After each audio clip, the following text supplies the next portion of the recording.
আজকে একটা নতুন ব্লগ নিয়ে এসে গেলাম চড়ুই পাখি। ঠিক আছে, দেখতেই পাচ্ছ আমাদের ঘরে একটা চড়ুই পাখি এসে বসেছিল। মানে কি বলবো, আর চড়ুই পাখি আসলে কি ভালো না খারাপ একটু তোমরা একটু কমেন্ট করে বলবে। আমি তো যতটুকু জানি ভালো, কেন কি আমাদের ঠাকুর ঘরে আছে চড়ুই পাখি আছে, বহুত পাখি আছে, কেন কি বাসা বেঁধে নিয়েছে চড়ুই পাখি।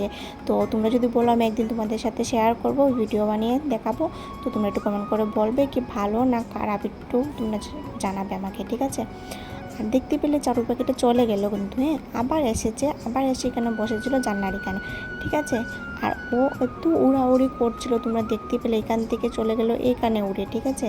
আর উঠছিল তো ভালো কথা, আমারও ভালো লাগছিল, কিন্তু ডর লাগছিল যে এই ফ্যানটার জন্য যদি ওর পাখাটা কিছু হয়ে যাক, কেটে যায়, এর জন্যই ভয় পাচ্ছিলাম। তো দেখছি না কিছু হয়নি। তারপরে ও এখানে লাইটের এখানে আসে বসছিল, মানে লাইটের উপরে। তো লাইটের উপর থেকে বসে আবার উড়ে টুড়ে আবার চলে যাবে, ও যেদিকে এসেছিলো আবার আসবে, ঠিক আছে। তো আজকে মিনি ব্লগটা এই পর্যন্তই চড়ুই পাখি।